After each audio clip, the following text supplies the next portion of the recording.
आज का ये एपिसोड शुरू करने से पहले एक छोटी सी बात। क्या आप भी अपना पॉडकास्ट बनाने की सोच रहे हैं? तो एंकर ट्राई कीजिए। ये पॉडकास्ट बनाने का सबसे आसान तरीका है।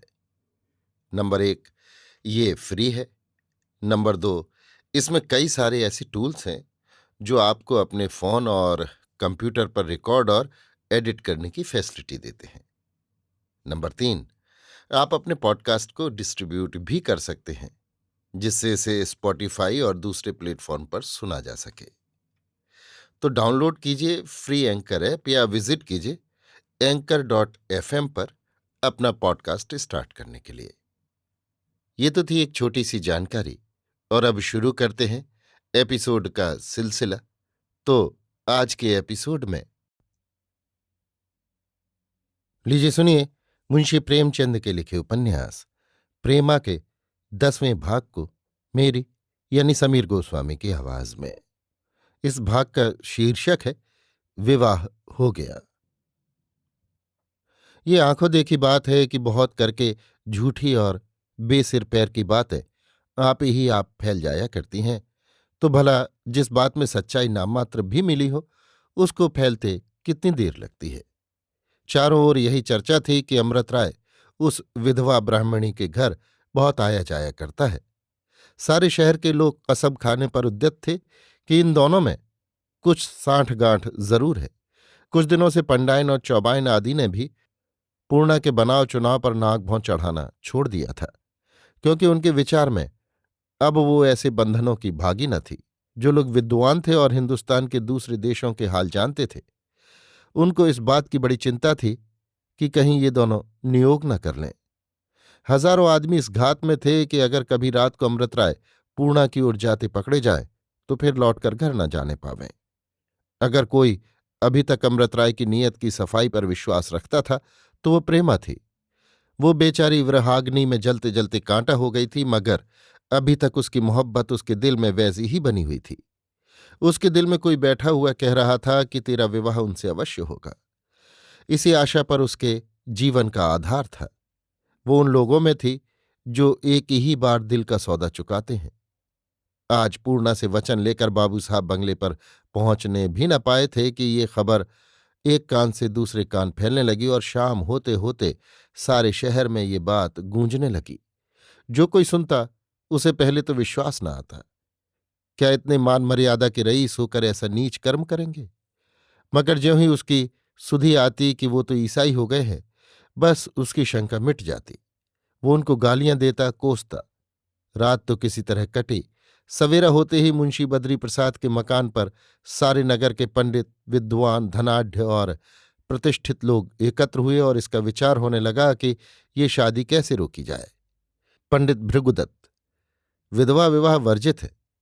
कोई हमसे शास्त्रार्थ कर ले। वेद पुराण में कहीं ऐसा अधिकार कोई दिखा दे तो हम आज पंडिताई करना छोड़ दें। इस पर बहुत से आदमी चिल्लाए, हाँ हाँ, जरूर शास्त्रार्थ हो। शास्त्रार्थ का नाम सुनते ही इधर उधर से सैकड़ों पंडित विद्यार्थी बगलों में पोथियां दबाए, सिर घुटाए, अंगूछा कंधे पर रखे, मुंह में तमाकू भरे इकट्ठे हो गए और झकझक होने लगी कि जरूर शास्त्रार्थ हो। पहले ये श्लोक पूछा जाए, उसका ये उत्तर दें तो फिर ये प्रश्न किया जाए, उसका ये उत्तर दें तो फिर ये प्रश्न किया जावे। अगर उत्तर देने में वो लोग साहित्य या व्याकरण में जरा भी चूके तो जीत हमारे हाथ हो जाए। सैकड़ों कठमुल्ले गंवार भी इस मंडली में मिलकर कोलाहल मचा रहे थे। मुंशी बद्री प्रसाद ने जब इनको शास्त्रार्थ करने पर उतारू देखा तो बोले, किससे करोगे शास्त्रार्थ? मान लो वो शास्त्रार्थ ना करें तब? सेठ धूनीमल: बिना शास्त्रार्थ किए विवाह कर लेंगे। धोती संभाल कर थाने में रपट कर दूंगा। ठाकुर जोरावर सिंह मूंछों पर ताव देकर: कोई ठट्ठा है ब्याह करना? सिर काट लूंगा, लहू की नदी बह जाएगी। राव साहब: बारात की बारात काट डाली जाएगी। इतने में सैकड़ों आदमी और आ डटे और आग में ईंधन लगाने लगे। एक, जरूर से जरूर सिर गंजा कर दिया जाए। दूसरा, घर में आग लगा देंगे, सब बारात जल भुन जाएगी। तीसरा, पहले उस स्त्री का गला घोंट देंगे। इधर तो ये हड़बोंग मचा हुआ था, उधर दीवान खाने में बहुत से वकील और मुख्तार रमझल्ला मचा रहे थे। इस विवाह को न्याय विरुद्ध साबित करने के लिए बड़ा उद्योग किया जा रहा था। बड़ी तेजी से मोटी मोटी पुस्तकों के वरक उल्टे जा रहे थे। बरसों की पुरानी धुरानी नजीरें पढ़ी जा रही थीं कि कहीं से कोई दांव पकड़ निकल आवे, मगर कई घंटे तक सिर खपाने पर कुछ न हो सका। आखिर ये सम्मति हुई कि पहले ठाकुर जोरावर सिंह अमृत राय को धमकावें। अगर इस पर भी वो न माने तो जिस दिन बारात निकले सड़क पर मारपीट की जाए। इस प्रस्ताव के बाद सभा विसर्जन हुई। बाबू अमृत राय ब्याह की तैयारियों में लगे हुए थे कि ठाकुर जोरावर सिंह का पत्र पहुंचा। उसमें लिखा था, बाबू अमृत राय को ठाकुर जोरावर सिंह का सलाम बंदगी।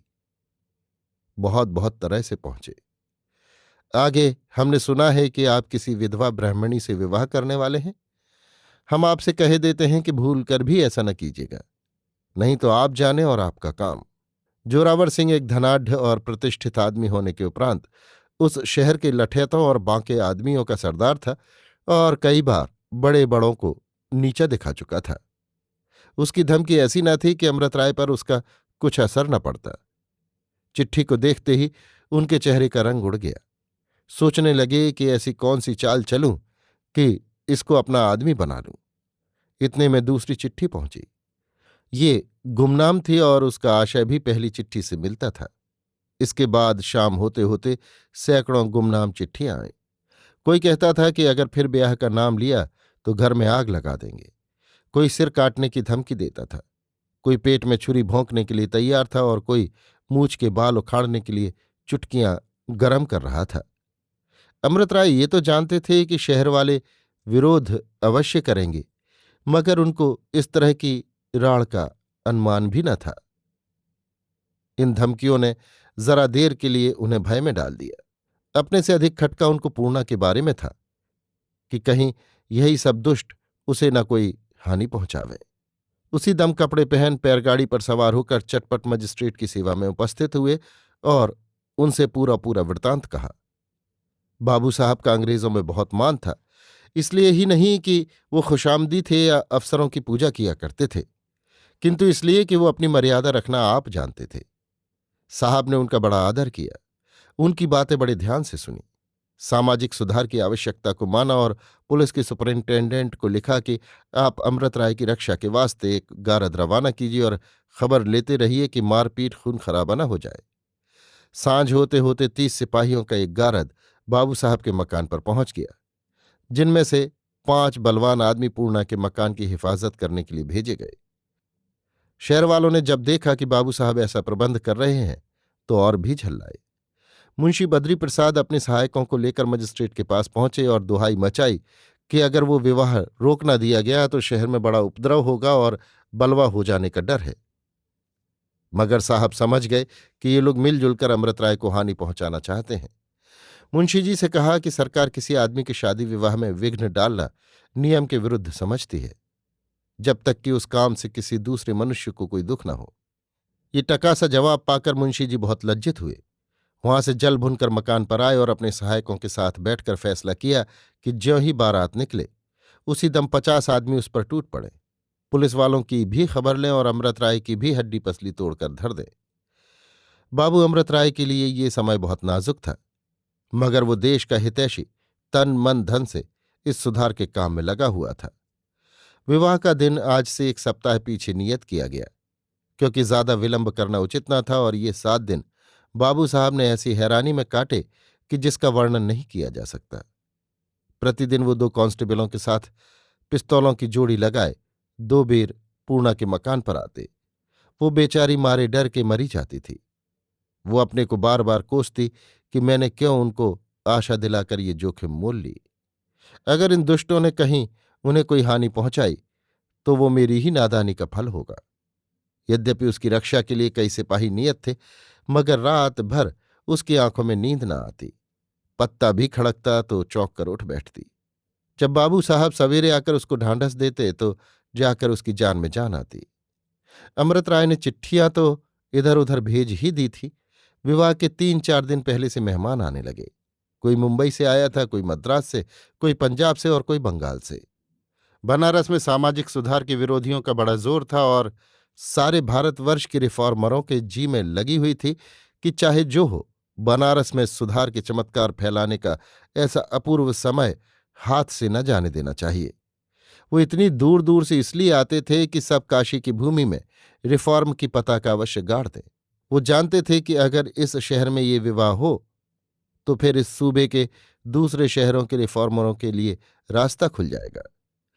अमृत राय मेहमानों की आवभगत में लगे हुए थे और उनके उत्साही चेले साफ सुथरे कपड़े पहने स्टेशन पर जा जाकर मेहमानों को आदरपूर्वक लाते और उन्हें सजे हुए कमरों में ठहराते थे। विवाह के दिन यहां कोई 150 मेहमान जमा हो गए। अगर कोई मनुष्य सारे आर्यावर्त की सभ्यता, स्वतंत्रता, उदारता और देशभक्ति को एकत्रित देखना चाहता था तो इस समय बाबू अमृत राय के मकान पर देख सकता था। बनारस के पुरानी लकीर पीटने वाले लोग इन तैयारियों और ऐसे प्रतिष्ठित मेहमानों को देख देख दांतों तले उंगली दबाते। मुंशी बद्री प्रसाद और उनके सहायकों ने कई बेर धूमधाम से जलसे किए। हर बार यही बात तय हुई कि मारपीट जरूर की जाए। विवाह के पहली शाम को बाबू अमृत राय अपने साथियों को लेकर पूर्णा के मकान पर पहुंचे और वहां उनको बारातियों के आदर सम्मान का प्रबंध करने के लिए ठहरा दिया। इसके बाद पूर्णा के पास गए। इनको देखते ही उसकी आंखों में आंसू भर आए। अमृत गले से लगाकर, प्यारी पूर्णा, डरो मत। ईश्वर चाहेगा तो बैरी हमारा बाल भी बांका न कर सकेंगे। कल जो बारात यहां आएगी वैसी आज तक इस शहर में किसी के दरवाजे पर न आई होगी। पूर्णा, मगर मैं क्या करूं? मुझे तो मालूम होता है कि कल जरूर मारपीट होगी। चारों ओर से ये खबर सुन सुन मेरा जी आधा हो रहा है। इस वक्त भी मुंशी जी के यहां लोग जमा हैं। अमृत, प्यारी, तुम इन बातों को जरा भी ध्यान में न लाओ। मुंशी जी के यहां तो ऐसे जलसे महीनों से हो रहे हैं और सदा हुआ करेंगे। इसका क्या डर? दिल को मजबूत रखो। बस ये रात और बीच है। कल प्यारी पूर्णा मेरे घर पर होगी। आह, वो मेरे लिए कैसे आनंद का समय होगा। पूर्णा ये सुनकर अपना डर भूल गई। बाबू साहब को प्यार की निगाहों से देखा और जब चलने लगे तो उनके गले से लिपट कर बोली, तुमको मेरी कसम, इन दुष्टों से बचे रहना। अमृत राय ने उसको छाती से लगा लिया और समझा बुझाकर अपने मकान को रवाना हुए। पहर रात गए पूर्णा के मकान पर कई पंडित रेशमी बाना सजे गले में फूलों का हार डाले आए। विधिपूर्वक लक्ष्मी का पूजन करने लगे। पूर्णा 16 सिंगार किए बैठी हुई थी। चारों तरफ गैस की रोशनी से दिन के समान प्रकाश हो रहा था। कांस्टेबल दरवाजे पर टहल रहे थे। दरवाजे का मैदान साफ किया जा रहा था और शामियाना खड़ा किया जा रहा था। कुर्सियां लगाई जा रही थीं, फर्श बिछाया गया, गमले सजाए गए। सारी रात इन्हीं तैयारियों में कटी और सवेरा होते ही बारात अमृत राय के घर से चली। बारात क्या थी, सभ्यता और स्वाधीनता की चलती फिरती तस्वीर थी।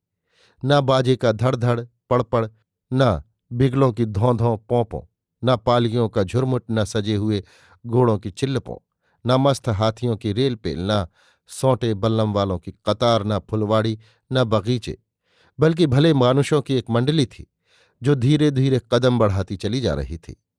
दोनों तरफ जंगी पुलिस के आदमी वर्दियां डांटे सोटे लिए खड़े थे।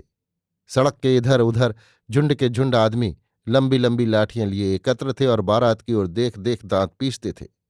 मगर पुलिस का ये रोब था कि किसी को चूं करने का भी साहस नहीं होता था। बारातियों से 50 कदम की दूरी पर रिजर्व पुलिस के सवार हथियारों से लैस घोड़ों पर रान पटरी जमाए भाले चमकाते और घोड़ों को उछालते चले जाते थे। तिस पर भी सबको ये खटका लगा हुआ था कि कहीं पुलिस के भय का ये तिलिस्म टूट न जाए। यद्यपि बारातियों के चेहरे पर घबराहट लेश मात्र भी न पाई जाती थी, तथापि दिल सबके धड़क रहे थे। जरा भी सटपट होती तो सबके कान खड़े हो जाते। एक बेर दुष्टों ने सचमुच धावा कर ही दिया। चारों ओर हलचल मच गई। मगर उसी दम पुलिस ने भी डबल मार्च किया और दम की दम में कई फसादियों की मुश्कें कस लीं। फिर किसी को उपद्रव मचाने का साहस न हुआ। किसी तरह घंटे भर में बारात पूर्णा के मकान पर पहुंची। यहां पहले से ही बारातियों के शुभागमन का सामान किया गया था। आंगन में फर्श लगा हुआ था, कुर्सियां धरी हुई थीं और बीचों बीच कई पूज्य ब्राह्मण हवन कुंड के किनारे बैठकर आहुति दे रहे थे। हवन की सुगंध चारों ओर उड़ रही थी। उस पर मंत्रों के मीठे मीठे मध्यम और मनोहर स्वर जब कान में आते तो दिल आप ही उछलने लगता। जब सब बाराती बैठ गए तब उनके माथे पर केसर और चंदन मला गया, उनके गलों में हार डाले गए और बाबू अमृत राय पर सब आदमियों ने पुष्पों की वर्षा की। इसके बाद पीछे वर मकान के भीतर गया और वहां विधिपूर्वक विवाह हुआ। न गीत गाए गए, न गाली गलौज की नौबत आई, न नेगचार का ऊधम मचा। भीतर तो शादी हो रही थी, बाहर हजारों आदमियां लाठियां और सौंटे लिए गुल मचा रहे थे। पुलिस वाले उनको रोके हुए मकान के चौगिर्द खड़े थे। इसी बीच में पुलिस का कप्तान भी आ पहुंचा। उसने आते ही हुक्म दिया कि भीड़ हटा दी जाए और उसी दम पुलिस वालों ने सौंटों से मार मार कर इस भीड़ को हटाना शुरू किया। जंगी पुलिस ने डराने के लिए बंदूकों की 2-4 बाढ़ें हवा में सर कर दी। अब क्या था, चारों ओर भगदड़ मच गई, लोग एक पर एक गिरने लगे। मगर ठीक उसी समय ठाकुर जोरावर सिंह बांकी पगिया बांधे, राजपूती बाना सजे, दोहरी पिस्तौल लगाए दिखाई दिया। उसकी मूछें खड़ी थीं, आंखों से अंगारे उड़ रहे थे। उसको देखते ही वो लोग जो छितिर बितिर हो रहे थे फिर इकट्ठा होने लगे, जैसे सरदार को देखकर भागती हुई सेना दम पकड़ ले। देखते ही देखते 1000 आदमी से अधिक एकत्र हो गए और तलवार के धनी ठाकुर ने एक बार कड़क कर कहा, जय दुर्गा जी की। वहीं सारे दिलों में मानो बिजली कौंध गई, जोश भड़क उठा, तेवरियों पर बल पड़ गए और सब के सब नदी की तरह उमड़ते हुए आगे को बढ़े। जंगी पुलिस वाले भी संगीन चढ़ाए साफा बांधे डटे खड़े थे। चारों ओर भयानक सन्नाटा छाया हुआ था। धड़का लगा हुआ था कि अब कोई दम में लहू की नदी बहा चाहती है। कप्तान ने जब इस बाढ़ को अपने ऊपर आते देखा तो अपने सिपाहियों को ललकारा और बड़े जीवट से मैदान में आकर सवारों को उभारने लगे कि एकाएक पिस्तौल की आवाज आई और कप्तान की टोपी जमीन पर गिर पड़ी, मगर घाव ओछा लगा। कप्तान ने देख लिया कि ये पिस्तौल जोरावर सिंह ने सर की है। उसने भी चट अपनी बंदूक संभाली और निशाने का लगाना था कि धाए की आवाज हुई और जोरावर सिंह चारों खाने चित्त जमीन पर। उसके गिरते ही सबके हियाव छूट गए। वो भेड़ों की भांति भागने लगे, जिसकी जिधर सींग समाई चल निकला। कोई आधा घंटे में वहां चिड़िया का पूत भी न दिखाई दिया। बाहर तो ये उपद्रव मचा था, भीतर दूल्हा दुल्हन मारे डर के सूखे जाते थे। बाबू अमृत राय जी दम दम की खबर मंगाते और थर थर कांपती हुई पूर्णा को ढांढस देते। वो बेचारी रो रही थी कि मुझे भागने के लिए माथा पिटव्वल हो रही है कि इतने में बंदूक की आवाज कान में आई। अरे ये क्या हो गया? पूर्णा मारे डर के अमृत राय के गले से लिपट गई। उसी दम एक आदमी ने आकर कहा, बाबू साहब गजब हो गया, कप्तान साहब की गोली लग गई। अभी उसकी बात पूरी भी न हुई थी कि फिर बंदूक छूटी।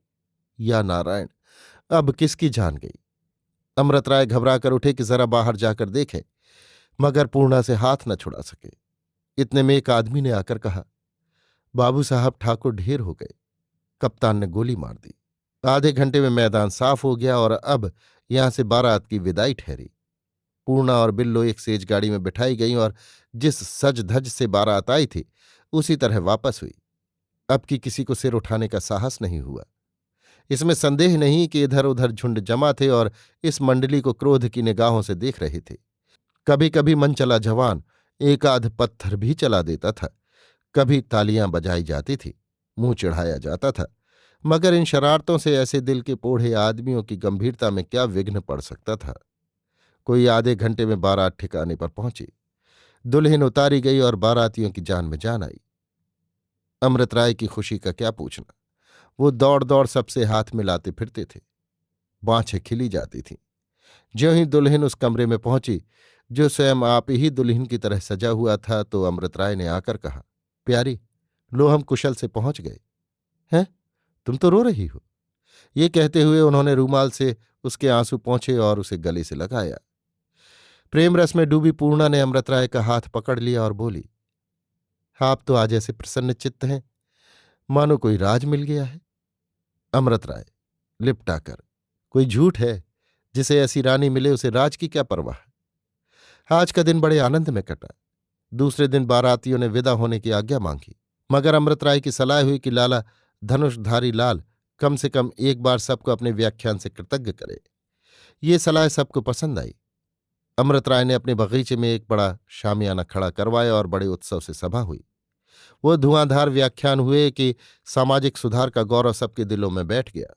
फिर तो 2 जलसे और भी हुए, और दूने धूमधाम के साथ। सारा शहर टूट पड़ता था। सैकड़ों आदमियों का जनेऊ टूट गया।